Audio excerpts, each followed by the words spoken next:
schedule with us for our first event this semester. I have a few announcements, and then I will introduce the event and our speaker, and we'll get started. We have Postcards from Afghanistan, Forging a National Identity Through Visual Culture, and this is with Dr. Shah, Mahmoud, Hanifi. We do have refreshments. We have such a large crowd today that they're a little bit hidden, but they are in the back. Please help yourself. And we also have a sign-in sheet that I'll be sending around, so if you can add your name to that list, I would be very grateful. Here. A little bit about today's event. This lecture by Dr. Shah, Mahmoud, Hanifi is organized around JMU's recent acquisition of a set of 1920s photographed postcards from Afghanistan, and those are on display up here. A country that gained independence from British India in 1919, making our current year the centennial year of Afghan independence. These postcards circulated globally and are discussed as elements of a rebranding strategy that deployed photography in pursuit of national distinction and international recognition. And today, we have those recently acquired photograph postcards on display. I'm very happy to let you know that this acquisition is the result of a really wonderful collaboration between Special Collections, Dr. Hanifi, and our humanities librarian, Malia Willie, who is sitting here. She is our liaison to history, and she connected us all. I am so delighted that we were able to acquire these materials, preserve them, and make them available to the wider community of scholars and JMU community and the public, everyone. So you will have time to come see those at the conclusion of our event. Please be careful, make sure your hands are clean. Some of them are a little bit fragile, so use care as you handle them. We will have time for Q&A as well. So without further ado, I will introduce our speaker. Dr. Shah Mahmoud Hanifi is a professor of history at James Madison University, where he teaches courses on the Middle East and South Asia. Dr. Hanifi received a BA from the University of Wisconsin-Madison and a PhD from the University of Michigan. His dissertation formed the basis of a Gutenberg E-Prize from the American Historical Association that resulted in his first book, Connecting Histories in Afghanistan, published in 2009 and 2011. Dr. Hanifi's research and publications have addressed subjects including colonial political economy, the history of printing, the Pashto language, photography, cartography, animal and environmental studies, and Orientalism in Afghanistan. So please join me to welcome our speaker today.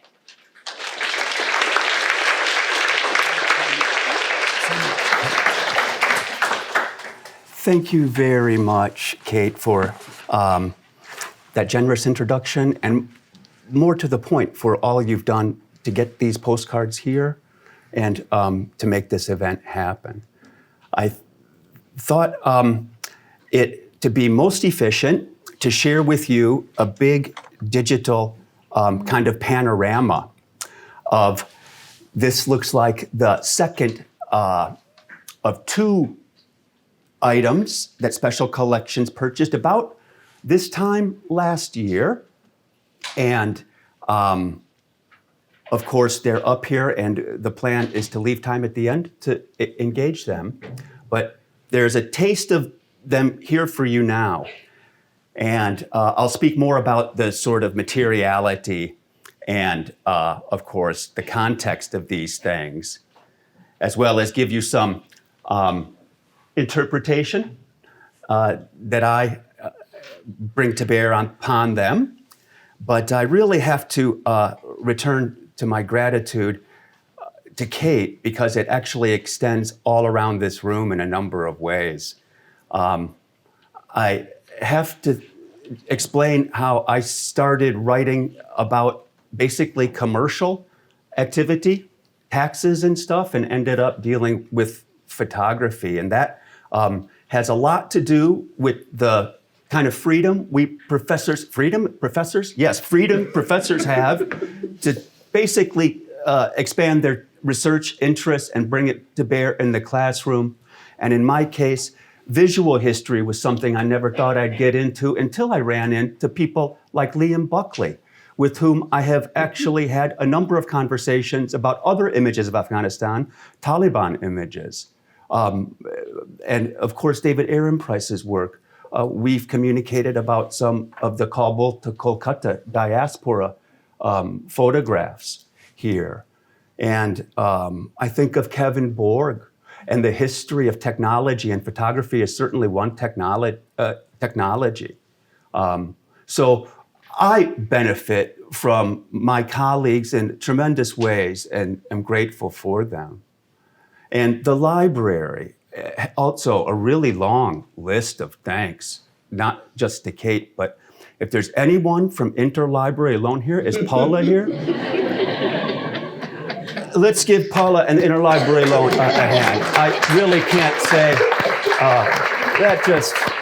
it makes the world bigger somehow all the time. And I can't be more grateful for that. And if I could also shout out to Kevin Haig as a library, well, at least someone I associate with the library. And Kevin is responsible for helping, or not helping, for creating this website that has actually become a strangely, unexpectedly large part of my career. I haven't been able to shake that Elphinstone bug yet, and it's really frightening. But Kevin keeps the nightmares, happy ones. When I think of Elphinstone, I get happy somehow. And that is just some, and also there's been somewhat of Sarah Brooks. If Sarah's not here, it is Sarah Brooks who walked into my office one day and said, "I'm not leaving until you agree." Just like, wow, powerful first words. And she was bringing a Moroccan artist to campus and basically asked for my involvement. And that led to me writing something.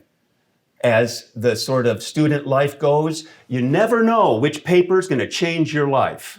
And indeed, what I did through Sarah's gentle prodding has been really beneficial.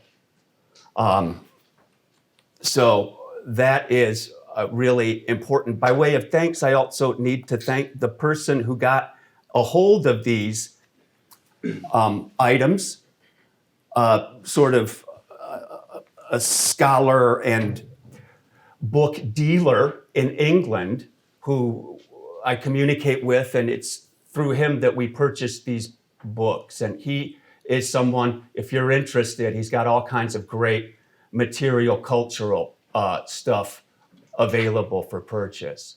By way of indebtedness, let me just say, in terms of scholarly indebtedness, the work of Edward Said has been really important, but a lot of work that's gone beyond him has also been important to me. And this is a book where I've written something on the history of images in Afghanistan. I see a few students who have been exposed to that. And, it's all of that stuff that brings me here to this. It is indeed a auspicious moment. Salam, Mariana. Well, you get to meet my granddaughter. Salam, guys. And it's an auspicious time in many ways to be speaking of a centennial of independence that has been celebrated both locally in Afghanistan and globally in Northern Virginia, Northern California, and all over the world in diasporic settings. And what is so significant about that date and this moment, therefore, is it's a chance to reflect on what came before independence. What kinds of colonial contacts and dependencies were there before supposedly the reins were loosened and Afghanistan could join the theater of nations as an equal member, or at least a member who thought on the same terms.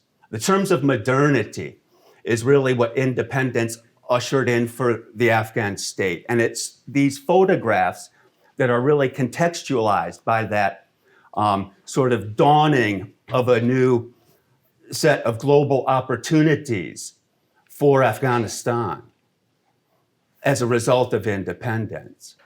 But if we ask ourselves about dependencies before independence, we need to ask ourselves about the continuation of dependencies after independence. Because in many ways, independence just opened up the door for further and different kinds of dependencies. Dependencies now to the global order with multiple imperial powers acting. So it's not just the British in India or the British, it's now the French and the Germans, Russians, Prussians, Italians, and later in the century, of course, Chinese and Americans. So what I want to offer you by way of a conceptual sort of approach to all of this is the idea of crypto-colonialism, which I need to burden you with the text, because there are some authors and some words that shouldn't be paraphrased. I want you to take a moment and digest what Michael Herzfeld, the anthropologist, has proposed as a sort of heuristic category to analyze really global processes historically and culturally.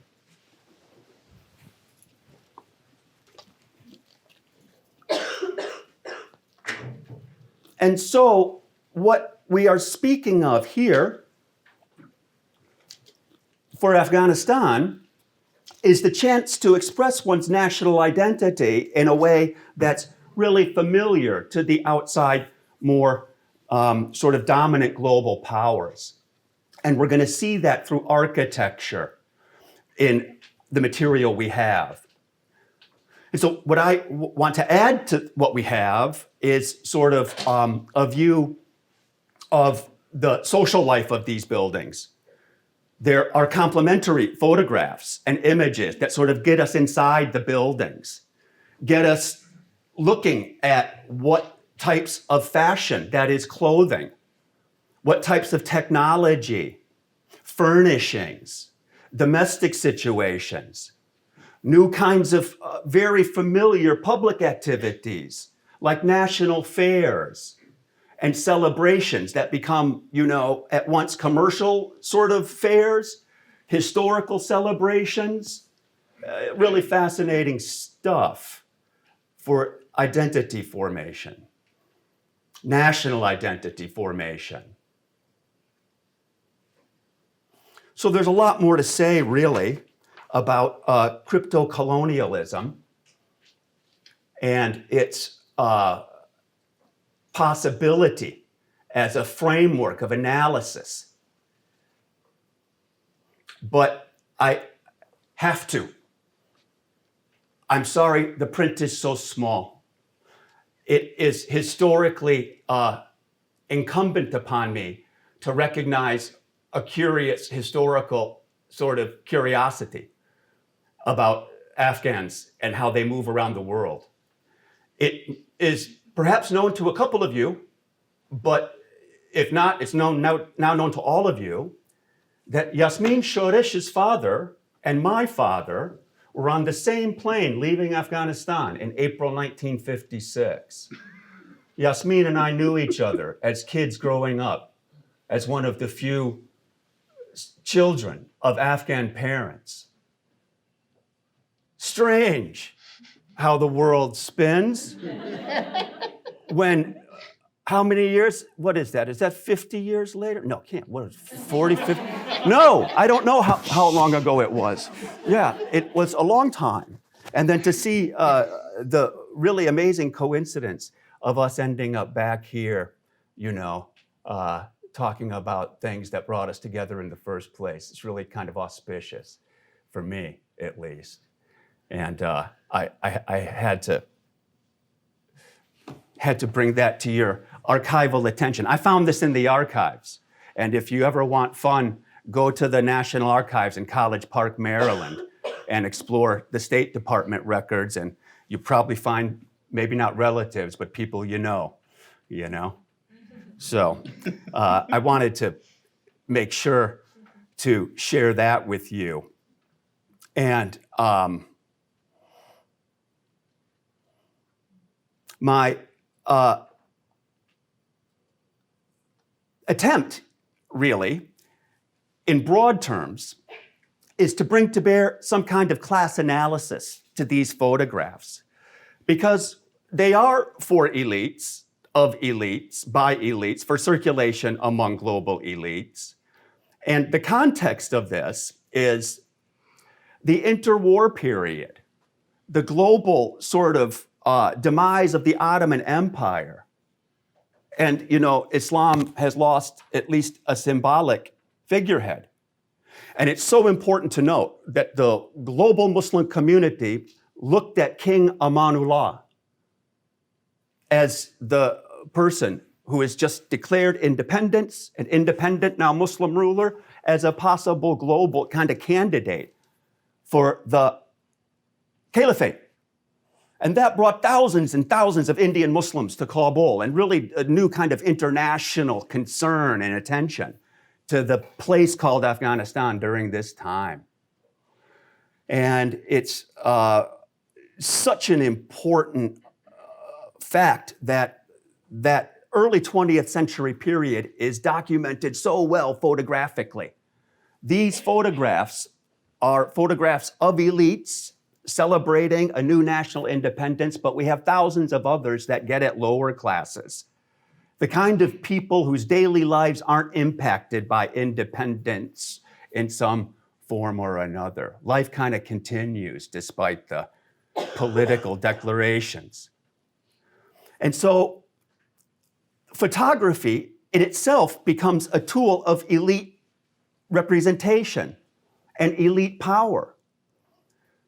At the same time, there's your colleague David who is with you. Is it David who does the Afghan box camera stuff? Where is David? Hello, my friend. I've been thinking of you with this chart because you've seen it on the Afghan box camera project. And I remember our conversation about that wonderful local photographic technology that is not the technology that's producing the photos we're discussing today. The point for you to know is that sort of beneath the layer that we're discussing, there's another layer of photographic practice and behavior organized by non-elites on the street, so to speak. And it's that I'd like to sort of get at. That is some of the vernacular architecture that's not a part of the elite royal architecture that we're gonna look at. I needed to get to Google Maps before we started because I wanted to show you, this is an example of vernacular architecture in Afghanistan. And we're talking about brick, mud, wood, fundamentally. And there's a difference between structures made of brick, mud, and wood and structures made of cement, iron, steel, concrete. And that transition is sort of happening. The infrastructure of Afghanistan is taking shape, again, under the guise of independence, but foreign corporations, foreign governments funding these projects. Independence actually opened the door to global capital in Afghanistan. And in that sense, the more exposed to global capitalism a periphery is, the more peripheralized it becomes. And this is the sort of legacy, in many ways, of independence that's amplified really very clearly today. So Google Maps would have been able to locate the sites outside of Kabul, and basically we'll be talking about Kabul. And there's a great danger in talking about Afghanistan through Kabul, as if Kabul is actually what Afghanistan is all about. And it's absolutely not. Kabul is the exception to what goes on in Afghanistan. Fundamentally, cities are an exception to what goes on in Afghanistan. It's a rural place, small settlements, mobile populations, different architectures. But our discussion is 20th century modernism in Kabul. We can't lose track of other historical phases of glorious architectural production all around the country. In no particular order, in the north, we have to take stock of the great shrine of Mazar-e-Sharif, 500 years old, basically. Just a fantastic, this period when Herat was really the center. Oh, excuse me. This down here, Herat Citadel. Some say an Achaemenid fortress. Certainly Alexander the Great was there. A couple thousand years historical depth in Herat. Not to mention the Islamic period, the Timurid glory. Bamiyan in central Afghanistan, a different kind of architecture, but living and used from the 6th to the 9th century AD. Kandahar, capital city when the Kingdom of Afghanistan was founded, Afghan Kingdom. And of course, signaling the presence of Islam, the minarets of Ghazni and Ghor in central Afghanistan. So I wanted to have the Google map up and I could show you basically where these cities are and the richness of the overall architectural history that is captured in photographs. This is the tip of the iceberg for those that are interested in the visual history of Afghanistan. I want to say there's scores of thousands of images out there, certainly some redundancy. It's just so wonderful. Okay? When we talk about Kabul, which is really what we will have to do very quickly, this is the center kind of historically of Kabul, the Bala Hisar, the fort. In many ways, this is a pre-Islamic thing that has a complicated history because there's different parts and not a consistent inhabitation as well. Islamic sort of Kabul is most notable through Babur, the founder of the Mughal Empire, 500 years ago, buried in Kabul. And the Mughal period left an architectural kind of residue throughout the Kabul region that was obliterated in the army of retribution after the First British War in the early 19th century. So there is a very awesome architectural history of Kabul that is what contextualizes our architectural samples. Basically, what we have to do, because these photographs deal with the ruler Abdul Rahman, late 19th century, 1880 to 1901, he's the one who laid the foundation for many of the buildings that are sort of seen here in refurbished form. Abdul Rahman received large subsidies from the British and started the industrialization, sort of the beginning of modernization and westernization, late 19th century Kabul. His son, Habibullah, really shifted gears diplomatically. Americans, for example, make their appearance in Kabul. An American engineer, A.C. Jewett from California, installs the first electricity line between north of Kabul.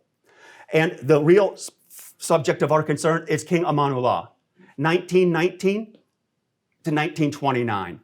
Amanullah ushered in a big series of reforms, secular, new laws, a kind of parliament, as well as a new sort of worldview and cultural orientation that's so important to understand, which is really the immediate context for our material. And so I'm going to have to skip right to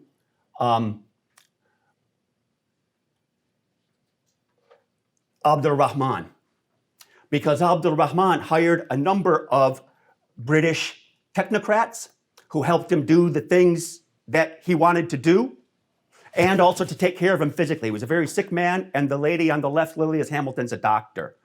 These people leave photographic evidence for us that complement and get us towards the inside of some of the buildings that we see here. And we see some of the buildings Abdul Rahman built in these photos that I've kind of combined for a quick summary survey. Abdul Rahman built a sort of new city of Kabul, north of the river.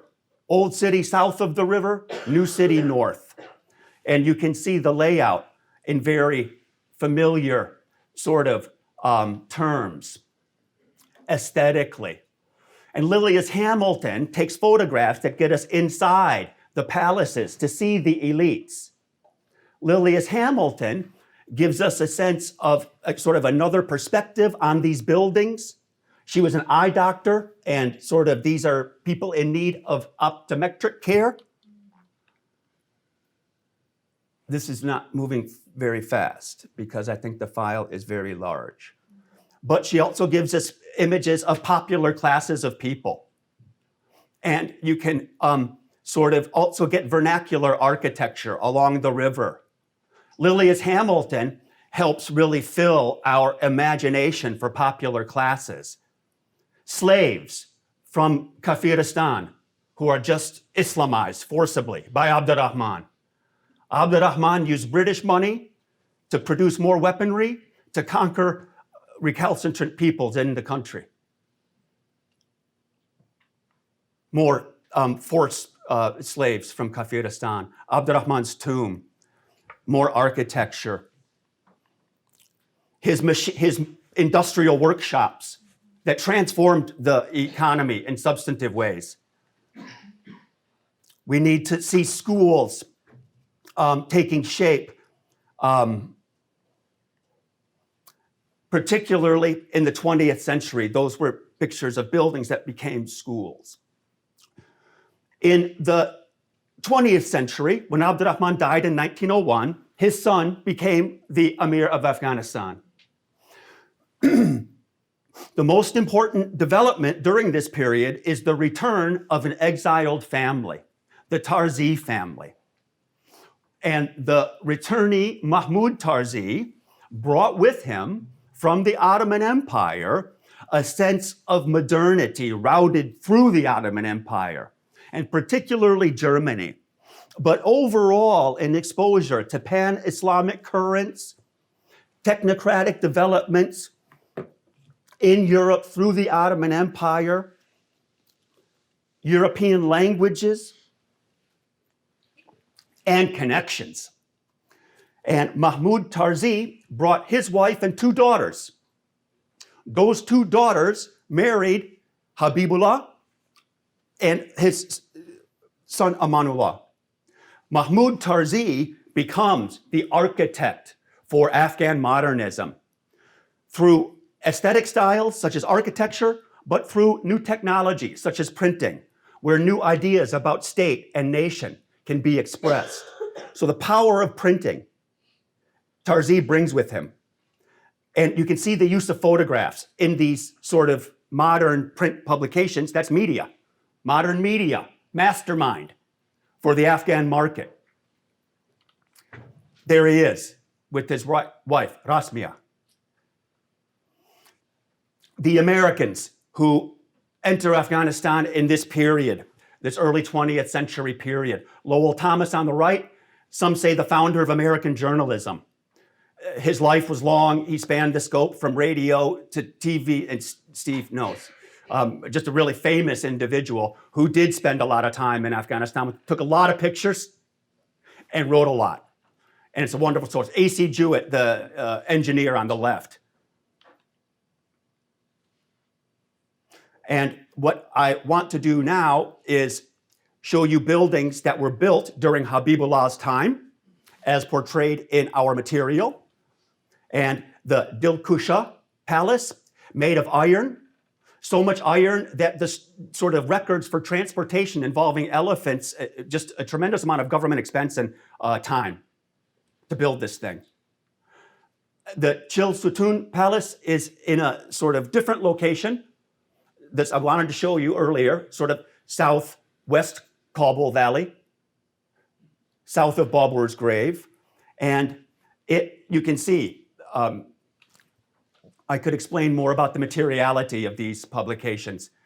This is Chil Sutun, from the patio of Chil Sutun, being used by elites. These palaces are for the use of elites who get photographed. It's not public, it's monumental architecture for elite use. A clock tower. Boy, can a public clock change the world. How time is kept, industrial, capitalist regimentation, clock is a big part of it. And Dilkusha.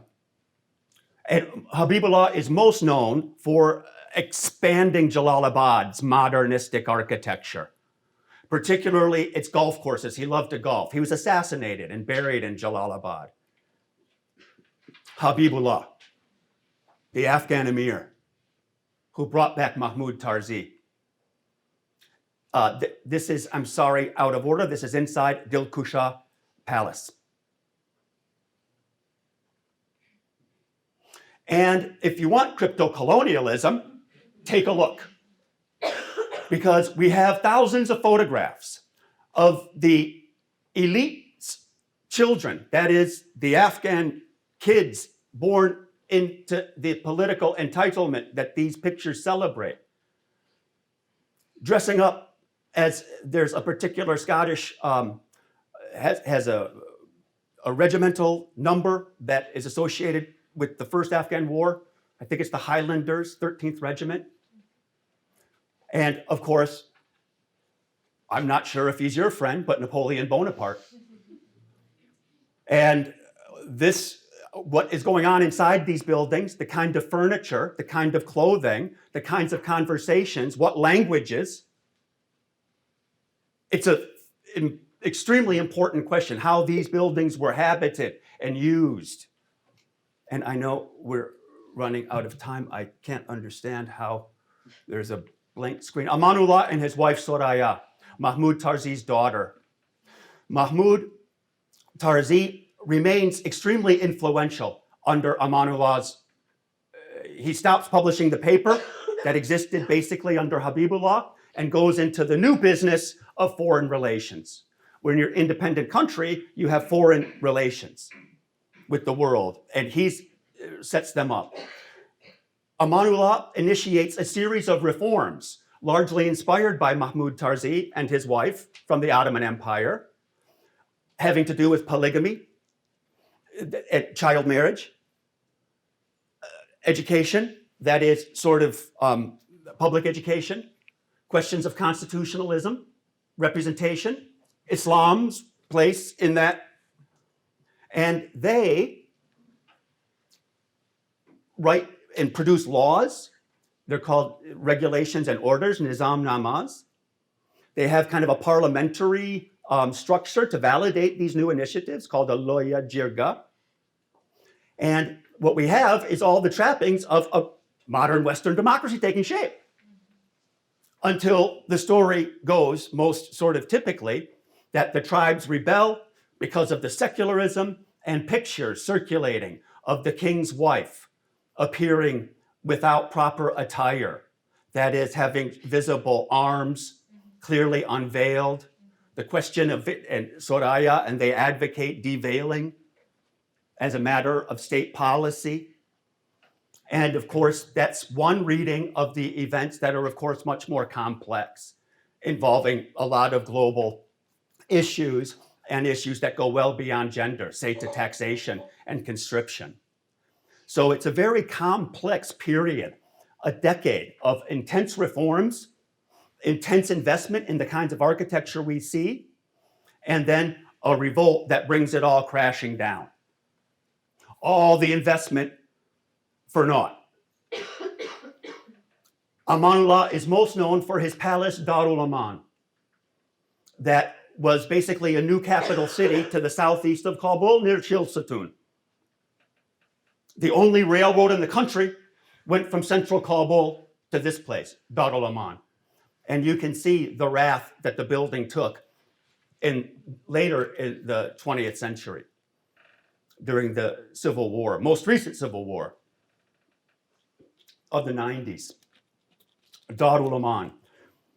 But the place that he made his sort of new, shall we call it, retreat capital, with a bunch of villas and satellite ministries, all the institutional trappings of central Kabul and the government had their place in this kind of, in British India, it would be called a hill station, where for half the year, most of the year, the British would work out of Calcutta or Delhi, but then go to hill stations, Mussoorie or Simla, to do their business of government during the hot season, for example. And this Pagman region becomes just that. And it's Pagman that is celebrated in these photos. And you can see there is some beauty to be seen here, but I ask, the aesthetic orientation is non-local, it's international, if not designed to appeal to a particular Western European audience. And we have lots of really nice photos of Pagman. I'm not going to deal with the environmental. There's some environmental photos, which are kind of marketed as a tourist strategy. This is basically branding Afghanistan as the Switzerland of Asia, to come and visit us. What we have are big cities, and that they function. It's clean, it's modern, it's safe, and we're open for business. And these things become, these villas, again, there's also monuments. This is a monument of independence modeled on the French Champs-Élysées, most actually consciously and overtly, the entrance to Pagman. And tomb, again, Ado, you can help us. That's for the victims of the Third War. And again, I'm sorry, this is acting up a bit, but the kind of European garden layout, the fountains, and what I'd like you to think about is, like, money doesn't grow on trees and it doesn't come out of water fountains. All of this is massively expensive. It's a huge drain on government resources. There is a great deal of pushback. Independence also cut the British subsidy. No more colonial patronage. So what do? If your lender closes, there's definitely another bank who will give you your students. Don't take a credit card when you graduate. They're just waiting for you. Because credit is a part of capitalism. There's an extension. And this is the international loan business we see today through the IMF. These ties of dependency are hard to break from. Once you're caught on the margins of the capitalist system, you're historically stuck, if not, and that's not a geographic metaphor as much as a structural metaphor. So we have to be careful when we celebrate independence and what it means. A synthetic mosque, this is almost and you can see why some of these buildings get destroyed in various revolts through the 20s and through the century.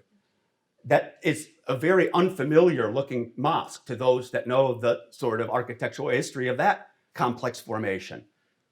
My goodness, what's going on? And again, all kinds of ministries have their branches here.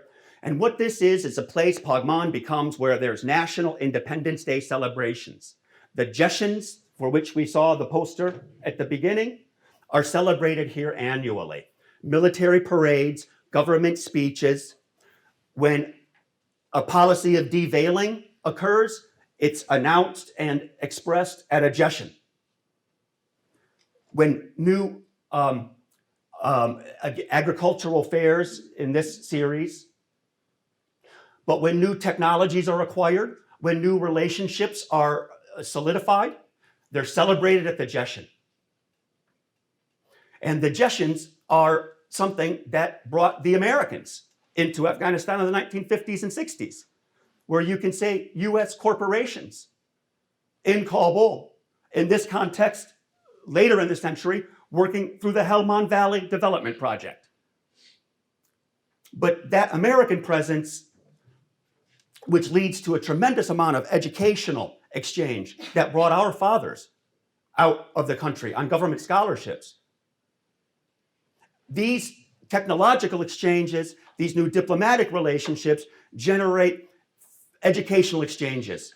Students sent to study abroad, foreign teachers coming to sort of teach the new skills in the new schools.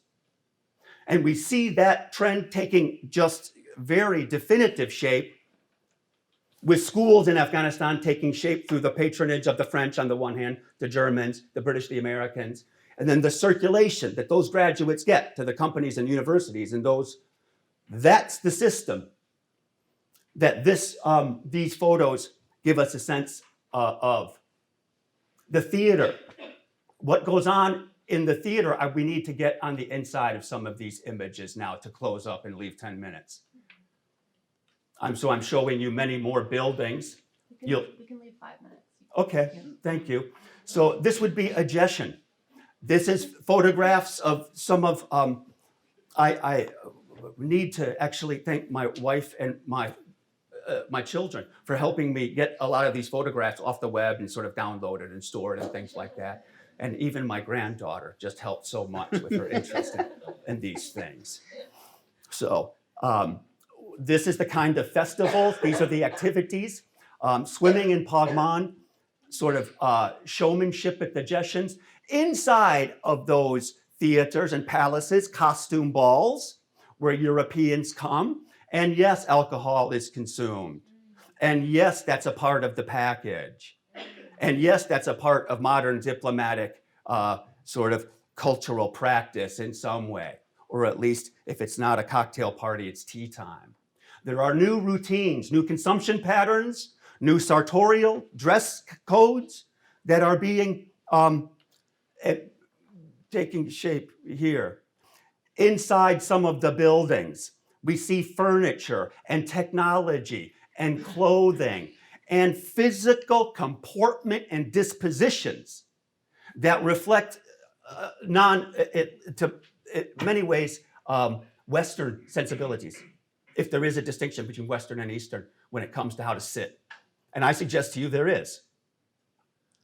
I suggest to you it does make a difference how you posture. And I suggest the camera is deceptive in that regard.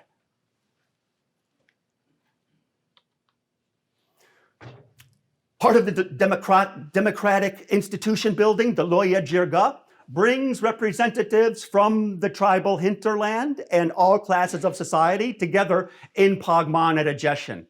And they wear their individual clothes. However, they're invited. They're given travel stipends. They're given new clothes where they become the statesmen. These transformations can deceptively happen overnight, but it can also be abandoned. Schooling. This period ushers in all kinds of Afghan students.